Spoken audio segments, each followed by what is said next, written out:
Good morning, or depending on when you're watching this, good afternoon, good evening, or good night. My name's Ross, and as always, told out of Voice of Radio.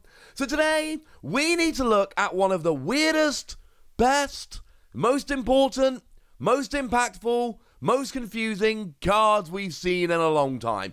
Honestly, there's like a million different ways I could go with my description of this card, but holy moly is it weird and impactful and awesome.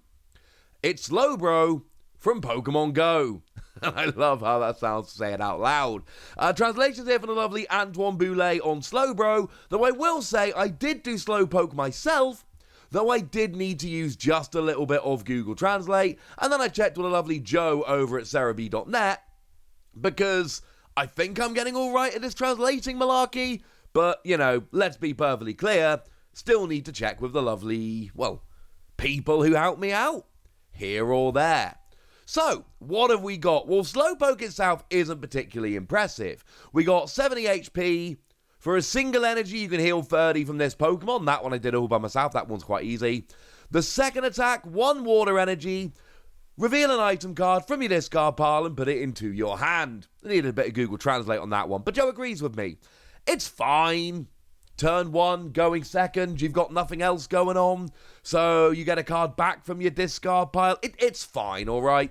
It's not particularly good, it's not particularly great, it's fine. But I'll be honest with you, right? Slowpoke is not the reason we're getting excited this morning. The reason we're getting excited this morning is Slowbro. Slowbro's weird. Incidentally, 1 colorless energy, 20 damage, both active Pokemon are now asleep.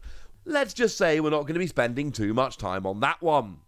But what we've got is 2 colorless energy, last minute inspiration. You can only use this attack if your opponent has exactly 1 prize left. Take 2 prizes. Yeah. That's weird. Basically, if your opponent ever goes down to a single prize card remaining, you win the game with either a twin energy or a double turbo energy. And look, my first reaction to this is probably the same as your first reaction to this. And that is, hey, that's really cool. If you go down to 1 prize remaining, or, you know, your opponent does, this is a phenomenal card. And then you've probably started to think about it a bit deeper, and it probably started to drive you crazy, because that's where I am right now.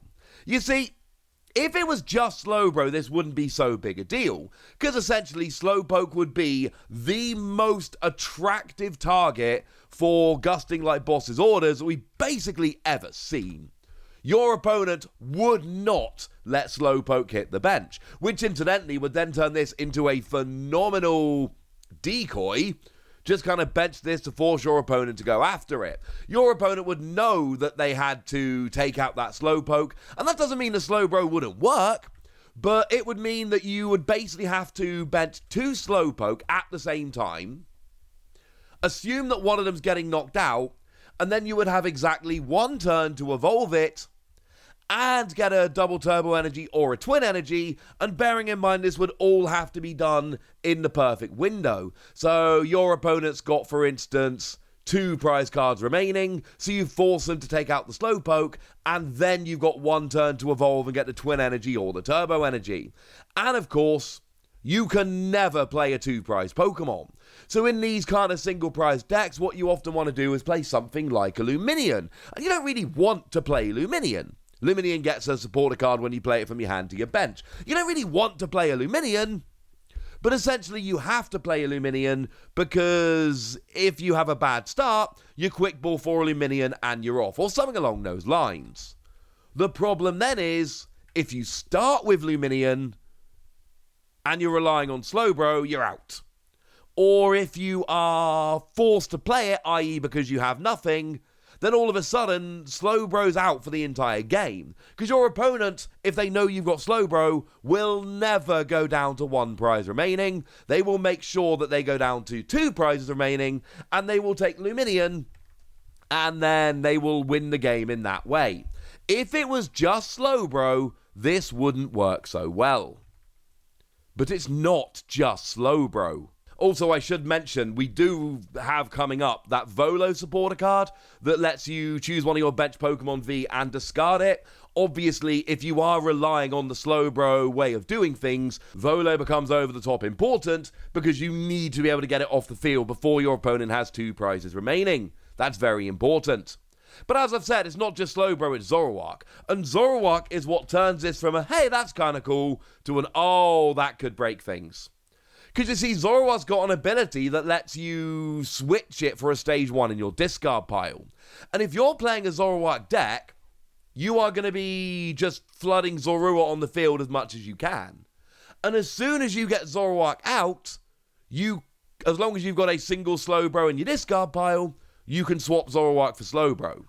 So, in a Zoroark deck, your opponent can't just do that traditional thing of gusting and KOing your Slowpoke. It's not going to work.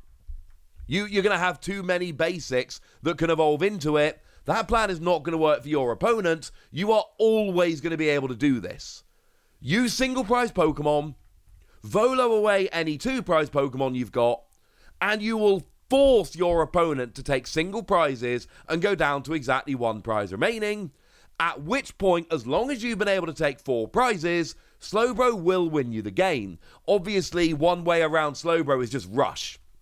Just rush to the point where it doesn't matter. Your opponent can take 2 prizes with Slowbro, but then you knock it out and you win. Remember, Slowbro only wins you the game if you can go down to 4 prizes taken when your opponent's taken 5. So you need to be close. If your opponent rushes ahead, this won't work. But the thing that's been obsessing me about this, what happens when this works? So I go down to 2 prizes remaining, my opponent goes down to 2 prizes remaining. I am only playing single prize Pokemon, and I've got a bunch of Zoroark out. My opponent knows they cannot take 2 prizes in one go. I mean, unless they can. You know, in a Regigigas deck, for instance, they can use something like Regieleki to take 2 KOs at once. Or they can use something like Rapid Strike Urshifu V Max in an Urshifu deck to take 2 prizes at once. What I will say, of course, Manaphy is a thing now. So, with Manaphy out, and only single prize Pokemon, that should get rid of the double prize taking. There are ways around Slowbro. Slowbro is not some massive silver bullet. You've got to make sure you've got Manaphy to protect your bench. You've got to make sure you're close enough on prizes. You've got to make sure you've got enough basic or Zoroark Pokemon out that you can guarantee you've got your Slowbro. Okay, there are ways around it. But if your opponent can't rush far enough ahead, and you've got a Manaphy out, and you've got enough Pokemon to turn into Slowbro, what does your opponent do? Because a good player is not just going to take 1 prize and cross their fingers that you don't have the double turbo energy.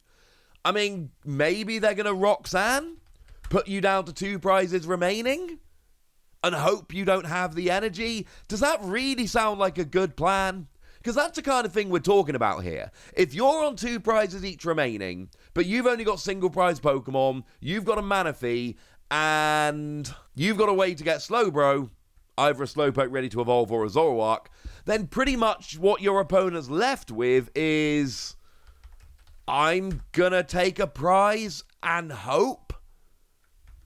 Well, that's not a good idea. And what about mirror matches between 2 decks that are both playing Slowbro? What happens then? Because whoever goes down to 1 prize remaining first is giving their opponent an opportunity to Slowbro, double turbo energy, win the game instantly? Well, that's not something you're going to want to do. And this is what's been obsessing me since I saw this card. What do you do? And the answer is, there's not great options. And I'm not the only one. The lovely Stefan Ivanov has gone and tweeted out about this as well. And I'm so glad I'm not the only one obsessing over this morning. So what do you do? I mean, one obvious answer is Yoga Loop. So essentially what you try and do, and again, this is not an easy thing to do by any stretch of the imagination, but you don't try and take a prize. You try and leave your opponent with a Pokemon with 2 damage counters, 20 HP or less remaining. And then you play Medicham, and remember, you've got to play it the turn you use it, or else your opponent can take 2 prizes and win. And then you Yoga Loop, because you're already playing double turbo energy, that's fine. And then you take a prize, and it's your turn and you take another prize. Maybe that's the way to do it. Maybe you play some kind of milling to try and just sit there and mill until your opponent takes a prize. Maybe you get something like a Licky Licky from Battle Styles, and you go turbo energy with 1 more energy, and you start using Select. So your opponent has to either discard the top 3 cards of their deck or 3 cards from their hand, and then you just either wreck their hand and then you're safe to take a prize, or you just sit there milling them. And I don't think any of these are good plans.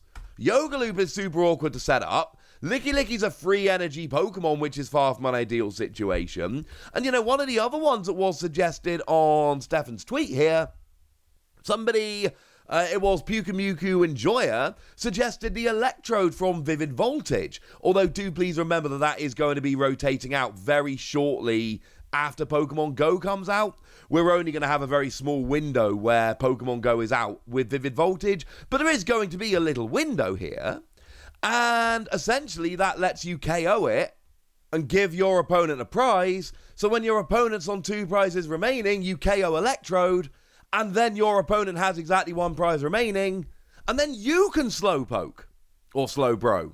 So essentially, if you are stuck at this stalemate of 2 prizes, use Electrode to give your opponent a prize, and then you get to Slowbro. And that's the kind of thing we're talking about here. Yoga Loop, milling, Electrode. These are legitimately the options if you end up in this kind of stalemate, and this is absolutely fascinating to me.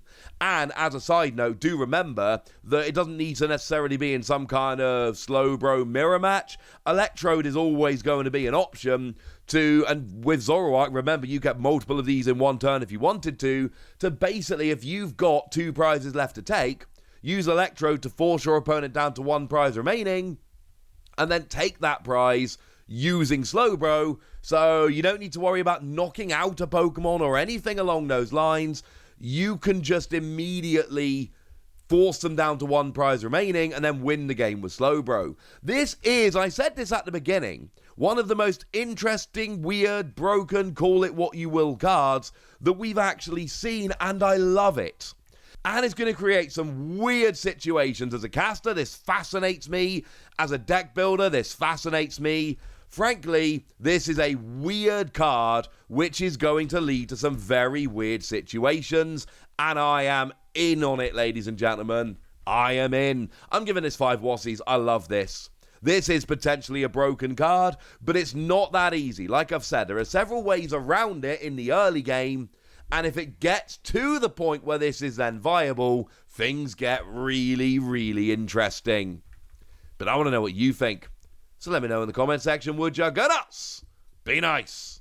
And then make sure you like this video, subscribe to this channel, follow me on Twitter at TheWassie, and Twitch for some live action at twitch.tv/PTCG Radio.